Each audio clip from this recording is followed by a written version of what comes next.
This conference will now be recorded. Good morning everyone. Today we are going to start the next exercise, which is homogeneous differential equation. Homogeneous differential equation में होता क्या है वो आपको मैं बता देता हूँ। यहाँ पे जो फंक्शन होता है, जिस होमोजेनियस फंक्शन की बात करते हैं, उसमें क्या होता है कि हर एक टर्म की डिग्री जो है वो सेम होती है। ठीक है। फॉर एग्जांपल मैं आपको होमोजेनियस फंक्शन के कुछ एग्जांपल दिखा रहा हूँ यहाँ पे, वो आप देखिए।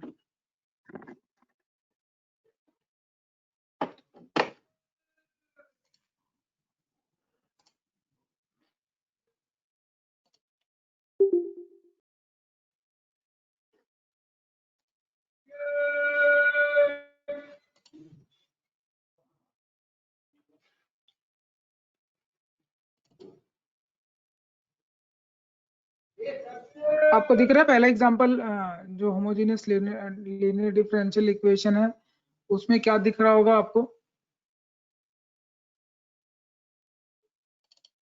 दिख रहा है ना कि पावर जो है वो सेम है। होमोजेनियस का मतलब ही होता है कि डिग्री सेम होना। ठीक है। तो यहाँ पे जो पहला फंक्शन दिख रहा है, तो होमोजेनियस फंक्शन पहले समझते हैं, फिर हम डिफरेंशियल इक्वेशन को समझेंगे। तो होमोजेनियस फंक्शन क्या होते हैं वो आप समझिए पहले। होमोजेनियस फंक्शन का मतलब होता है कि ऐसा फंक्शन एक्स वाई में तो हो सकता है, बट उसकी पावर, हर एक टर्म की पावर सेम होती है। जैसे यहाँ पे दो टर्म है, तो y की पावर में 2 है, तो देखो सेकंड टर्म में एक्स वाई है, तो x की पावर 1 है, y की पावर 1 है, तो इस तरह से पावर का जो टोटल सम है वो सेम होगा, इक्वल होगा। ठीक है।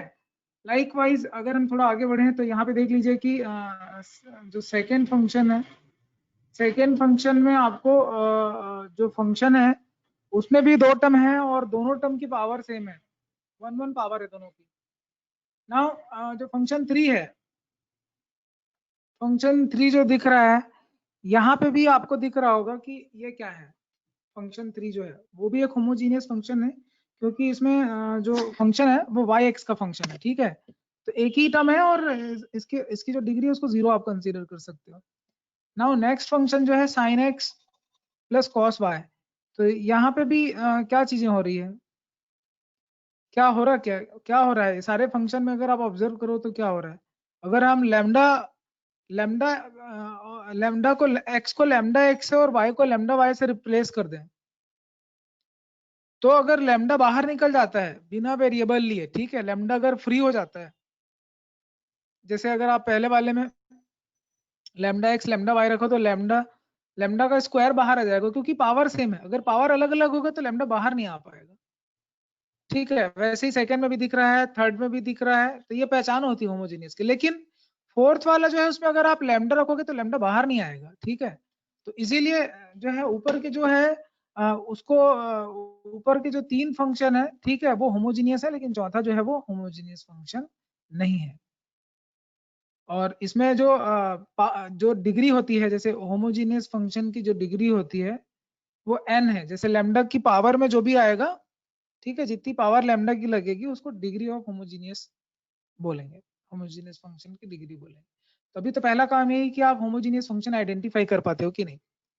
ऐसे ही कुछ फंक्शन दे रहा हूं मैं आपको, जिसमें आप फंक्शन जो है वो आइडेंटिफाई करें और बताएंगे कि क्या होता है, वो होमोजीनियस फंक्शन है या नहीं है। ठीक है। फिर प्रोसीजर के बारे में बाद में बात करेंगे। एग्जाम्पल नंबर 15 देखते हैं और सॉल्व करना भी सिखाएंगे, लेकिन पहले देखेंगे कि होमोजीनियस फंक्शन है या नहीं है। ठीक है। तो एग्जाम्पल नंबर 15 पे आ जाइए आप।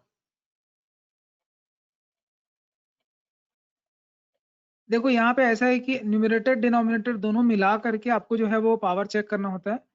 तो न्यूमरेटर में भी, अगर मेन चीज होमोजीनियस का कॉन्सेप्ट ये है कि हर एक टर्म में पावर सेम होना चाहिए। करेक्ट। मेरी आवाज नहीं आ रही क्या? आ रही है सर।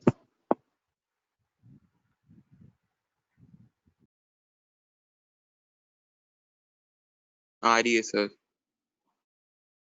ठीक है।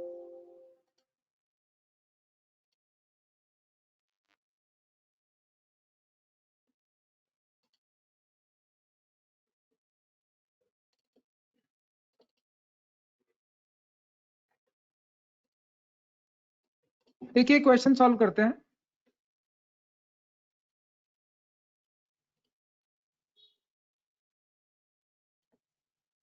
यहाँ पे क्वेश्चन लिखा है कि show that the differential equation is a homogeneous. ठीक है, तो भाई डिफरेंशियल इक्वेशन तो है, फंक्शन को होमोजीनियस बताना है। तो फंक्शन को होमोजीनियस कैसे बताया जाता है फिर हम सॉल्व करना भी सीखेंगे। तो फंक्शन को होमोजीनियस बनाने का तरीका ये है कि यहाँ पे आप dy बाई डी एक्स जो है वो बिल्कुल अलग लिख लो, आप सेपरेट एक साइड पे, ठीक है। और दूसरे साइड पे जो बाकी एक्सप्रेशन है x और y में, जिसको हम फंक्शन ऑफ एक्स वाई बोलते हैं, तो यहाँ पे मैं लिख रहा हूँ फंक्शन ऑफ एक्स वाई। तो फंक्शन ऑफ एक्स वाई आपको दिख रहा होगा x plus 2y upon x minus y है फंक्शन ऑफ एक्स वाई। अब इसके आगे हम क्या करने वाले हैं कि जहां जहां पे x है वहां हम लोग लैम्डा x डालेंगे, और जहां जहां y है वहां लैम्डा y डालेंगे। तो ऐसा करने से क्या होगा देखते हैं। ये लैम्डा x बन जाएगा 2 टाइम्स लैम्डा y बन जाएगा, then lambda x minus lambda y बन जाएगा। आप देखेंगे कि ऊपर जो है लैम्डा कॉमन निकल जाएगा, और ये आपको x प्लस 2y मिलेगा, और नीचे से भी लैम्डा कॉमन निकल जाएगा और x माइनस y मिलेगा। तो कुल मिला के हमको मिला क्या, ये तो एज इट इज वही पुराना f ऑफ एक्स वाई है जो दिख रहा है आपको।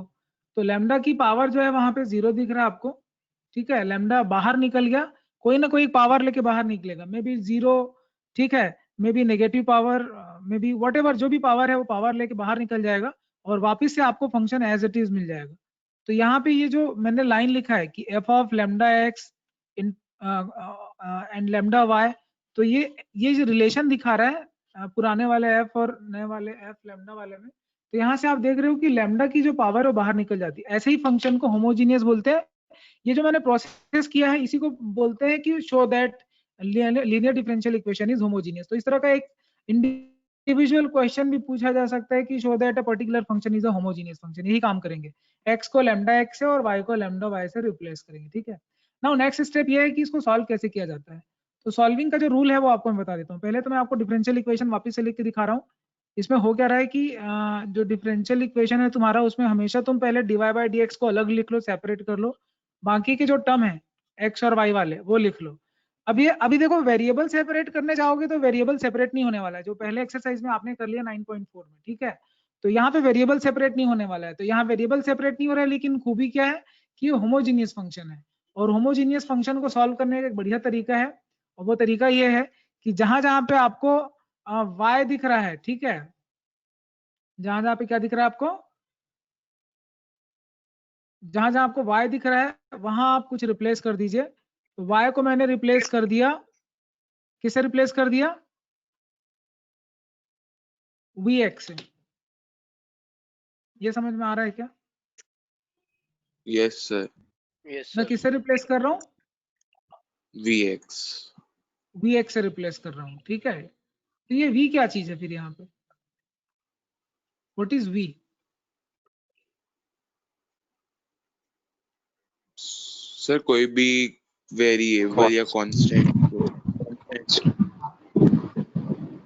v जो है वो यहाँ पे भी एक तरह का फंक्शन ही है, ठीक है। ये कोई कांस्टेंट नहीं है, मैं आपको बता देता हूँ। v जो है कांस्टेंट नहीं है, इट्स अनदर फंक्शन, ठीक है। ये भी एक तरह का फंक्शन ही है। यहाँ तक समझ में आ रहा है क्या? यस तो sir. Just yes sir. Substitution, जैसे एक सब्स्टिट्यूशन होता है ना, उस तरह की चीज यहाँ पे होने वाली, ठीक है। तो सब्स्टिट्यूशन ही है ये एक तरह का, ठीक है। तो कुल मिला के जो आप इंटीग्रेशन करते थे जिसमें सब्स्टिट्यूशन आता था ना, बिल्कुल ये वही प्रोसेस स्टार्ट हो गया। तो what we are doing, we are solving homogeneous differential equation using this proper substitution. यही प्रॉपर सब्स्टिट्यूशन, यही सब्स्टिट्यूशन हर बार लगता है, हर बार ऐसे ही सब्स्टिट्यूशन लगाना है, ठीक है। तो जब मैं इसको सब्स्टिट्यूशन लगाऊंगा तो क्या हो जाएगा, मतलब डिफरेंशिएट करूँ भाई। सब्स्टिट्यूशन में क्या करते हैं हम लोग, जब इंटीग्रेशन लगाते हैं तो डिफरेंशिएट करते हैं कि नहीं दोनों साइड पे। तो डिफरेंशिएट करने से क्या आएगा, अभी कांस्टेंट नहीं है, कांस्टेंट होता तो सीधा सीधा आप लिख देते आंसर v होता, लेकिन यहाँ एक फंक्शन है v, ठीक है। तो प्रोडक्ट रूल लगाएंगे, फर्स्ट फंक्शन सेकंड का डिफरेंशिएशन तो 1 हो जाएगा, देन x रखेंगे, देन dv अपॉन dx। ये समझ में आया क्या, बताइए, डिफरेंशिएशन समझ में आया? ये डिफरेंशिएशन समझ में आया क्या? Okay yes sir. ओके अगर यहाँ तक डिफरेंशिएशन समझ में आ गया, तो अब जो रिप्लेसमेंट होने वाला है, अब यानी आपका जो डिफरेंशियल इक्वेशन उसका फॉर्म चेंज हो जाएगा। तो ये अभी आ गया कि v plus x dv upon dx, ये आ गया। ठीक है, किसकी जगह पे आ गया ये? dv अपॉन dx की जगह पे दिखा। अब क्योंकि सब्सटीट्यूशन आपने कर दिया तो इसकी जगह पे क्या आने वाला है? जो ओरिजिनल क्वेश्चन है उसकी जगह पे क्या आ जाएगा? x की जगह तो x ही लिखोगे, लेकिन y की जगह पे क्या लिखोगे? vx लिखोगे। ये समझ में आ रहा है क्या? ये मैंने क्या किया वो समझ में आया? Yes, sir. ठीक है, अगर यहां तक समझ में आ गया आपको तो हम इसी एक्सप्रेशन को आगे लेके चलते हैं और देखते हैं कि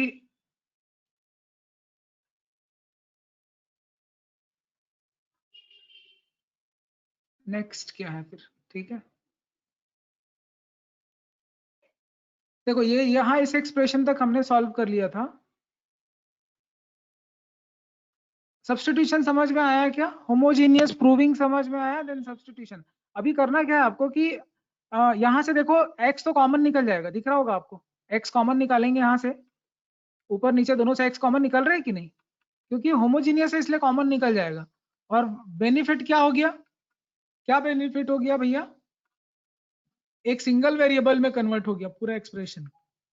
पहले हम जो वेरिएबल सेपरेट नहीं कर पा रहे थे, अभी वो वेरिएबल सेपरेट हो गया। इस v को फिर से वापस लाके माइनस कर दो, तो होमोजीनियस डिफरेंशियल इक्वेशन में जब सब्स्टिट्यूशन लगाते हैं तो वापस वो वेरिएबल सेपरेबल बन जाता है। तो यहां से आप जब इसको वापस से सॉल्व करोगे 1 + 2v - v + v² upon 1 - v, ये समझ में आया क्या?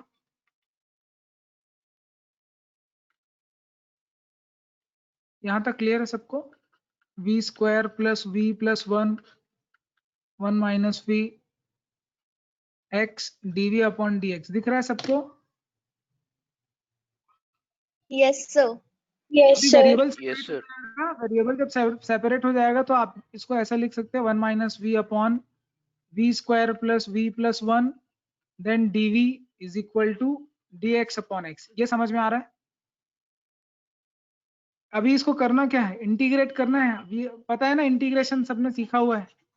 इसको आगे इंटीग्रेट कैसे किया जाता है? पार्शियल फ्रैक्शन से कर सकते हो। इंटीग्रेशन सबको आता है ना?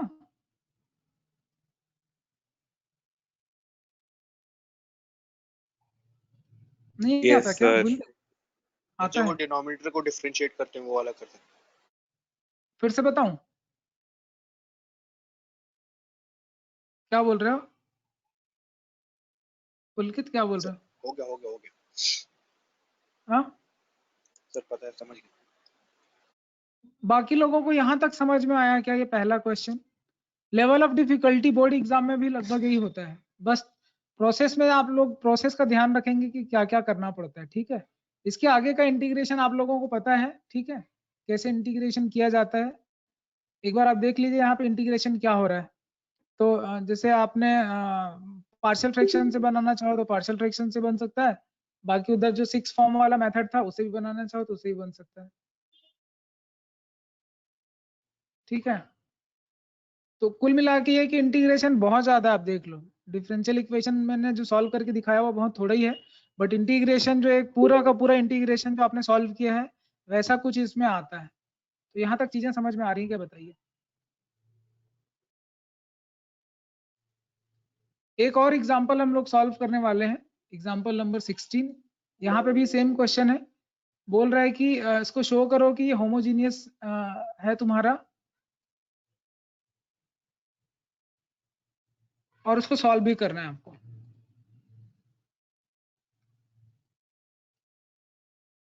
ठीक है, तो असली परीक्षा आप लोगों की इस एक्सरसाइज को बनाने में है। डिफरेंशियल इक्वेशन जिसने बना लिया समझ जाओ इंटीग्रेशन में वो तो उसको मास्टरी है।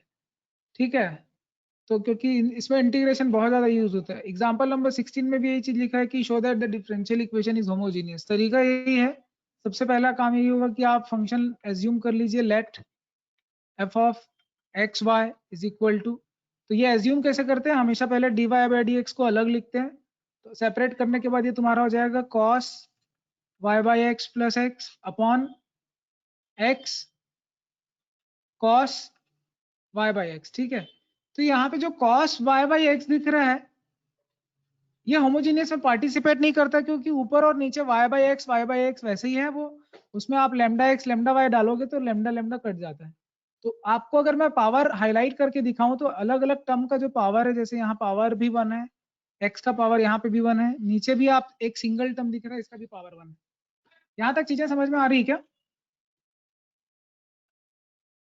तो यहाँ पे Yes, जो sir. फंक्शन है, ये जो फंक्शन है वो तुम्हारा है y cos y/x plus x upon x cos y/x।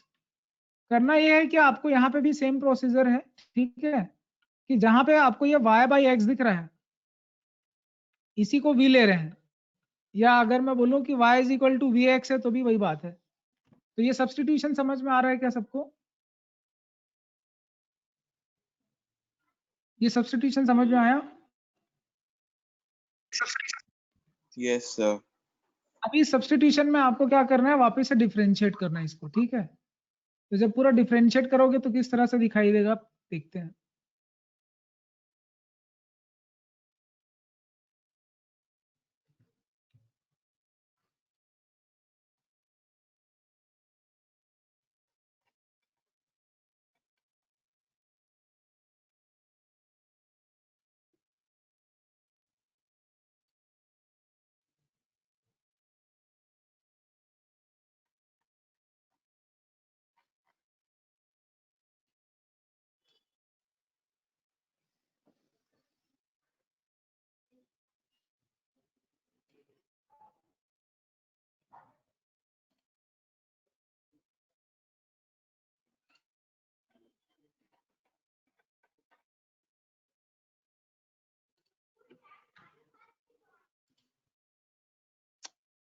क्या आ रहा है बार बार, चलो कोई बात नहीं।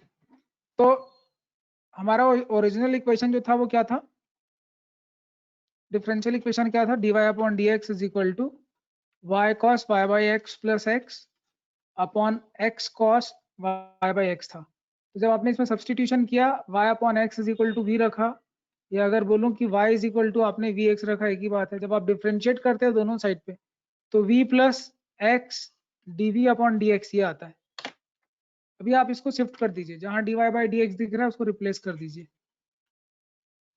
तो जैसे ही आप इसको रिप्लेस करोगे क्या चीज दिखाई देने लगेगा, v plus x dv upon dx is equal to, next क्या आ जाएगा इस साइड पे,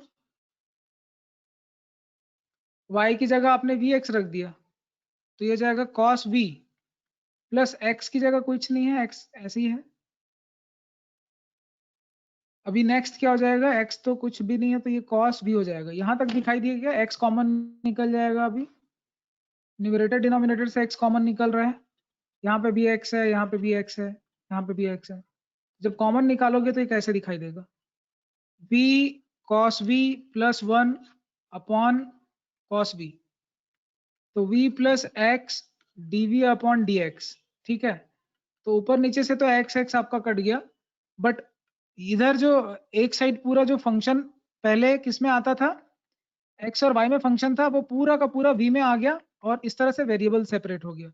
तो वेरिएबल सेपरेशन में कैसे ये कन्वर्ट हो रहा है समझ में आ रहा है क्या बाकी लोगों को? सिंप्लीफाई अगर करेंगे तो ये दिखाई देगा v cos v plus 1 minus v cos v divided by cos v, ये कट जाएगा और आपको मिल रहा है ये sec v, ठीक है। इधर x dv अपॉन dx, अभी वेरिएबल सेपरेट करके इंटीग्रेट कर सकते हैं। मेन चीज ये है कि आपको इंटीग्रेशन आना चाहिए, ठीक है। आप किसी को भी किधर भी लिखो कोई फर्क नहीं पड़ता। तो अगर मैं इसको ऐसे ही लिख दूं, तुम्हारा ये जो है cos इधर हो के cos y हो जाएगा, cos v हो जाएगा, cos v dv और इधर dx अपॉन x। तो ये तो तुम्हारा हर बार log x ही आता है, और cos का इंटीग्रेशन जो होता है वो sin v होता है। तो v को वापस से रिप्लेस कर देंगे sin v बाई x, इस तरह का। तो यहाँ तक चीजें समझ में आ रही क्या, किस तरह से क्वेश्चंस होमोजीनियस के बनते हैं और कैसे सब्स्टिट्यूशन करते हैं और कैसे फिर वो वेरिएबल सेपरेबल में वापस कन्वर्ट हो जाता है। तो अगर आप वेरिएबल सेपरेबल ठीक से प्रैक्टिस नहीं करोगे तो होमोजीनियस वैसे भी आपको दिक्कत करेगा, तो वो एक्सरसाइज आपको बनाना ही पड़ेगा, ठीक है। एक और एग्जांपल लेते हैं। Example number 17।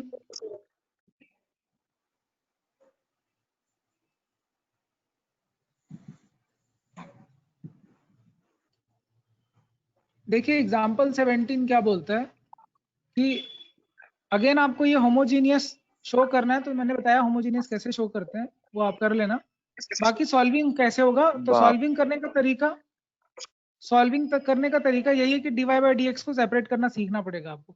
तो dy बाई dx सेपरेट कैसे होगा, तो यहाँ पे जो तुमको दिख रहा है ऊपर तो यही आ जाएगा 2y e की पावर x बाई y, और नीचे तुम्हारा आ रहा है 2x e की power x by y minus y। ये कितने लोग को नहीं समझ में आया जो मैंने लिखा, बताइए। dy बाई dx को सेपरेट करेंगे तो ऐसा आएगा ना, ये उधर जाएगा तो ट्रांसफर होगा, माइनस साइन चेंज होगा आगे पीछे, देन dy यहीं रहेगा, dx नीचे आ जाएगा, उसके नीचे आ जाएगा। समझ में आ रहा है कि नहीं आ रहा है ये चीज? अभी आप यहाँ पे एक नई चीज दिख रही है कि एक्सपोनेंट के साथ EXY है, तो ये हमेशा होमोजीनियस होता है क्योंकि यहाँ पे डिग्री 1 1 है, यहाँ पे भी 1 1 है, तो होमोजीनियस वैसे ही है। बाकी के टर्म भी अपने आप में होमोजीनियस है क्योंकि सबकी पावर 1 1 है। तो यहाँ पे आपको जो सब्स्टिट्यूशन करना होगा, ठीक है, क्योंकि ऑलरेडी आपको दिख रहा है x अपॉन y, तो जो सब्स्टिट्यूशन है x अपॉन y को भी लेंगे, तो यहाँ सब्स्टिट्यूशन बन रहा है x जो है उसको रिप्लेस कर रहे हैं vy से, ठीक है, ये वाली चीज हो रही है। तो जब ऐसा करेंगे तो क्या हो जाएगा, विथ रिस्पेक्ट टू y जब डिफरेंशिएट करोगे, विथ रिस्पेक्ट टू y जब डिफरेंशिएट करोगे इस चीज को, पहले x के रिस्पेक्ट में डिफरेंशिएट कर रहे थे, अभी y के रिस्पेक्ट में डिफरेंशिएट करेंगे, तो ये हो जाएगा v आएगा, देन तुम्हारा dv अपॉन dy आएगा। ये समझ में आया क्या? जहां पे नहीं समझ में आ रहा है बोलिए। अभी इसको आप रिवर्स कर देना, उल्टा कर देना, इस पूरे डिफरेंशियल इक्वेशन को रिवर्स उल्टा लिखोगे तो वो कुछ इस तरह से दिखाई देगा, वो दिखाई देगा dx upon dy is equal to, numerator में क्या है, जो डिनोमिनेटर में था वो न्यूमरेटर में चला जाएगा, 2x e की power xy minus y upon 2x e की पावर x बाय y। ये दिख रहा है क्या सबको? तो जब आप इसको सब्स्टिट्यूशन करोगे तो ये जो चीज दिख रहा है ये यहां से हट जाएगा और ये आपको मिलेगा इसकी जगह पे v plus dv upon dy is equal to, अब क्योंकि ये तो आपने सब्स्टिट्यूशन किया, अभी एक और सब्स्टिट्यूशन बचा है, यहाँ पे v रखना पड़ेगा आपको, और जहां जहां x दिख रहा है वहां yv रखना पड़ेगा। तो ये yv e की पावर v माइनस y में कोई चेंज नहीं हो रहा है, 2x x को हम लोग yv लिख रहे हैं और e की पावर v आ जाएगा। यहाँ तक समझ में आया क्या सब्स्टिट्यूशन? अभी क्या होगा कि अगर हम इसको RHS को सिंप्लीफाई कर दें तो y निकल जाएगा, कॉमन निकल जाएगा, तो यहाँ से तुम्हारा 2v बचेगा, e की पावर v माइनस 1 बचेगा और बचेगा 2e की पावर v। अब ये v वापिस इधर शिफ्ट हो जाएगा। यहाँ पे कहीं कुछ गड़बड़ हुआ है क्या?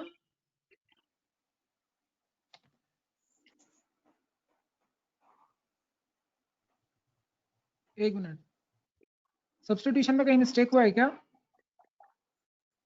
यहाँ पे x आता, ये x नहीं लिखे हैं, तो यहाँ x आ जाएगा और ये तुम्हारा बच रहा है x dv अपॉन dy बच रहा है। तो वहां x बचेगा कि y बचेगा, मेरा सवाल है। सब्स्टिट्यूशन है सर y बचेगा। y बचेगा, यहाँ पे ये गलत हो गया तो इसको ठीक कर लेते हैं, ये यहाँ पे y बचेगा, ये y बचेगा।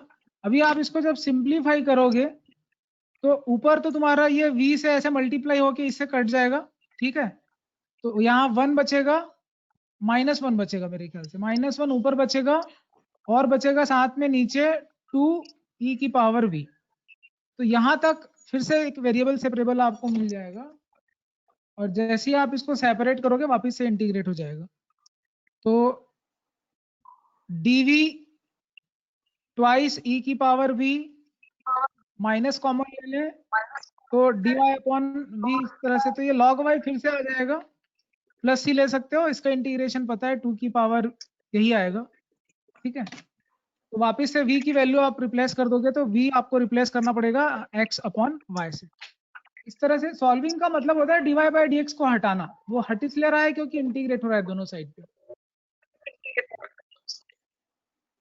यहाँ तक समझ में आया कि मैंने सारे एग्जाम्पल के ही क्वेश्चन बताए हैं आपको, जहाँ पे डाउट आएगा आप उसको वापस से देख सकते हो, समझ सकते हो, सीख सकते हो, और बाकी क्वेश्चन जो है वो बनाना प्रैक्टिस करो। यहाँ तक समझ में आया कि सबको? तो आपको आपकी जो मेहनत है वो Yes, sir, सबसे आ गया, ज्यादा sir. है, ठीक है।